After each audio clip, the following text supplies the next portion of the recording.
In less than 24 hours, the Miami Dolphins are playing a meaningful football game. On today's show, we are going to look at the latest questions and rumors from Dolphins fans heading into week one. I am Nick Roloff. This is Dolphins Today by Chat Sports. CJ Gutierrez with the opening question. Appreciate the $10 super chat from our Thursday live show. Make sure you join us on those Thursday live shows if you haven't already. Where do you rank Tua out of all the QBs in the NFL? I think I did this little segment live. I would have him ranking anywhere between 14 and I think 19. I did the math. Tua, Jaden Daniels. This is not in any order, but Jaden Daniels, Mahomes, Burrow, Allen, Lamar, Dak Prescott. I would take over him. I'm already missing some of the names. Stafford. Man, I'm blanking on names, but there are. Baker Mayfield's out there. The point is, I have him about 14, 15, 16. I have him in the Brock Purdy tier, the Justin Herbert tier, Geno Smith. I think that's very fair, but that's kind of where I have Tua ranked. Paul with a question. How many games can McDaniel lose in the beginning of the season before the front office seriously considers firing? Well, the Dolphins front office doesn't really fire coaches halfway through the year, just so you know that. But if the Dolphins, let's say, started 2-6, Ari Gold, I'll see you. I mean, he just couldn't be here. The opening 8 games of the season are so favorable for Miami.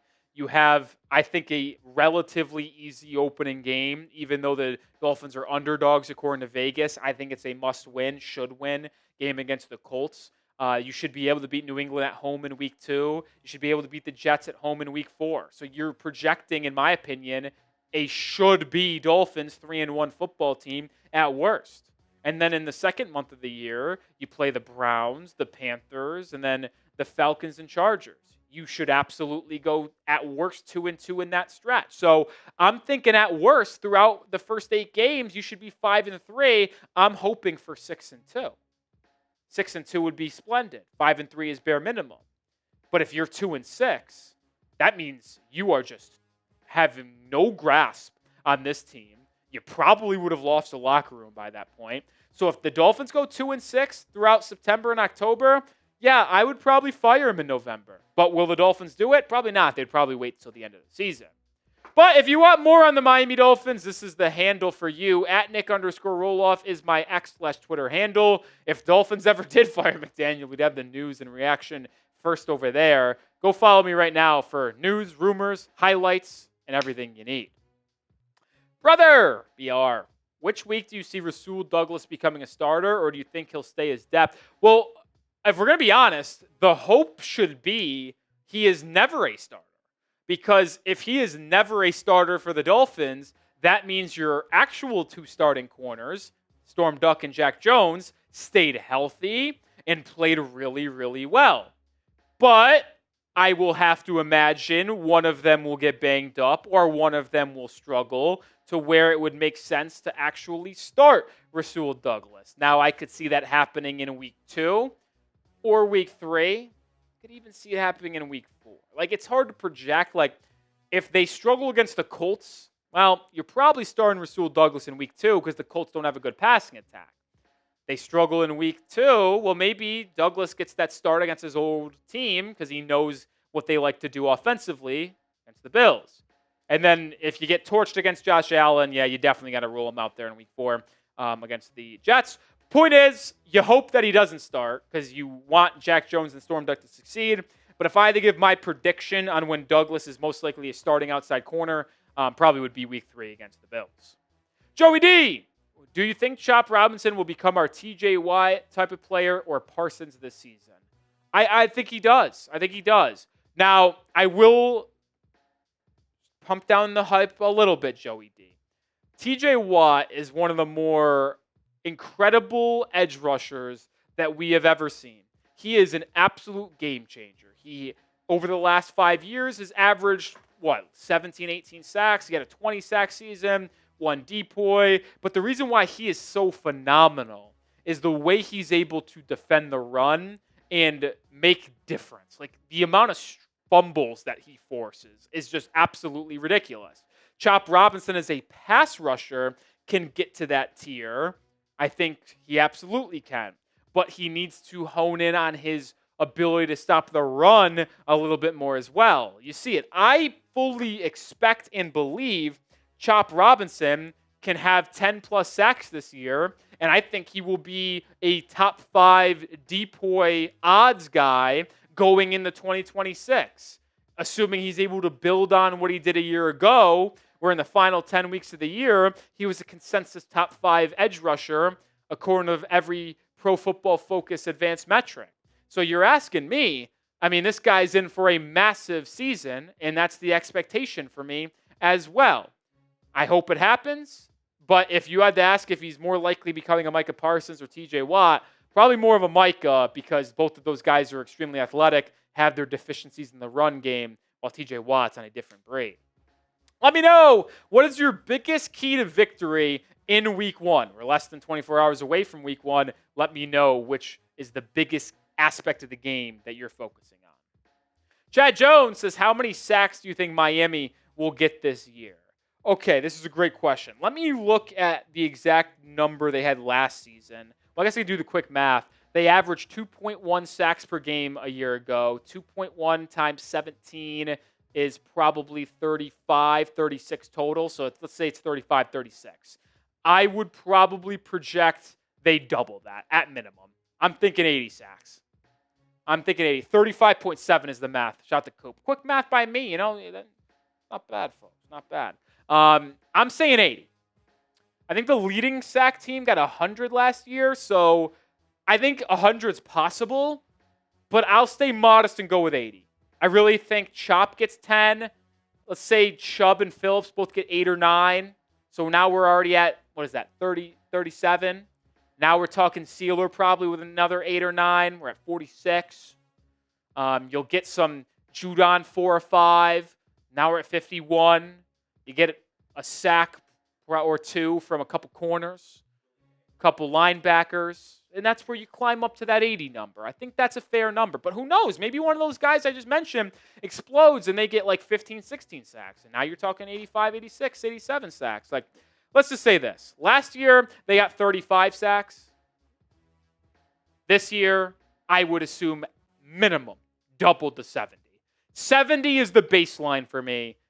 80 is probably a realistic expectation. More questions to answer here in a second. But hey, when you guys ask a question, I have to make a decision on how I want to answer that question. Well, decisions on PrizePicks can actually get you paid, where it pays to be right on PrizePicks. It's so easy to play. You just pick more or less on 2 to 6 player stat projections. If you get your picks right, you could cash in. They put their users first, so all withdrawals are fast, safe, and secure. PrizePicks offers Venmo, Apple Pay, MasterCard, and more for quick and easy deposits into your account this football season. They also have a new feature that allows you to stack player projections. Just recently, they have now allowed you the ability to have the same player in the same lineup up to 3 times with 3 different stat projections. They are the only daily fantasy sports platform that allows that for professional football as well as college football. They're the absolute best. This is my entry for Week 1. I already cashed in thanks to that discounted stat projection from Dak Prescott on the opener. And I have Joe Flacco and Rasul Douglas on Sunday to hopefully bring me home.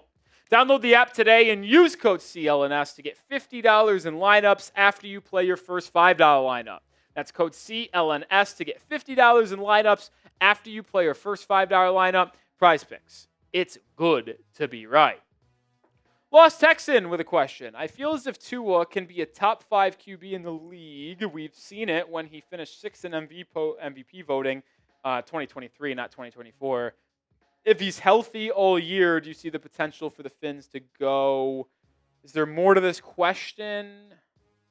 Scrolling up in the live chat on Thursday. I feel like there has to be more. I don't know. Maybe there is. I don't know. Sorry. But does he have the potential to be top 5? No, I don't. He can be a top 10 QB in football. Top 5, no. I'm sorry. I think he does a lot of things elite. He is elite with his accuracy. He is elite with his anticipation and the way he runs this Dolphins offense. But do I ever think he will be in the Jaden Daniels, Joe Burrow, Lamar Jackson, Mahomes, Josh Allen talk? No. Like, I think the top 4 quarterbacks are undisputed. You can rank them any way you want, but it's Lamar, Burrow, Allen, and Mahomes. And then you're telling me Tua has to be better than the rest? Even in Tua's best year, I would not classify him as the 5th guy there. So I don't think it's possible for Tua to be a top 5 guy, top 10 guy, sure. And listen, as long as you have a top 10 quarterback, you can win a Super Bowl. We saw it with Jalen Hurts. You got a good team, you got a good roster. All you need is a top 10 guy to get it done. So you don't need to be a top 5 to win it all. Be nice, but just got to be top 10, which I don't have him as one, but hopefully he gets there. All right, Dolphins fans, win or lose, we have you covered on everything Dolphins. We'll be live tomorrow for the game. We'll have post-game reaction. We'll even have a late-night video out as well with an early Monday and Tuesday video leading us in the week 2 against the Patriots. Join the family here at Dolphins Today for daily coverage. How many defensive touchdowns will the Dolphins have this year? That's a great question. I wish I knew offhand how much they had a year ago. Did they even have one? I don't think they did. I'd love for someone to fact check me on that. I don't think they even had one last year. So I'm going to say they get one this year. They get one. They had 0 last year. I was right. So Coop, thank you for looking that up. I mean, Coop, I tell you what, he is like Tony Reale on Pardon the Interruption. He asked for a stat, and he's just there in the cam, ready to make it happen. I think 1. And ironically enough, I'll project Jack Jones to be the one that gets it done. Jack Jones is an absolute ball-hawking corner that, for better or for worse, likes to jump a lot of routes. And it can either make him susceptible to the double move, beat deep for a touchdown, but it also could put 6 on the board for you. He did it in his first ever game playing for the Patriots, ironically off Aaron Rodgers, jumped a out route, touchdown. Did it for the Raiders where they threw like a screen. Jack Jones jumped it, one-hand snag, in for the touchdown. So Jack Jones has multiple touchdowns in the past defensively. So if I had to say the Dolphins get one, I'll probably say it is Jack Jones, and I do think they get at least one this year. Improvement from last year. But let me ask you on this front with touchdown scores. Who scores the first touchdown for the Dolphins on Sunday? Who is the inaugural touchdown getter for Miami? I asked y'all on Twitter. I saw a lot of people answer Achane and Ollie Gordon. My answer is Jalen Waddle. I want to see yours in the comments. Oh, Gabney Owens with a $20 super chat. Appreciate you, Gabney. Hey, Nick, do you see the defense could be top 5 defense in the NFL by the end of the regular season?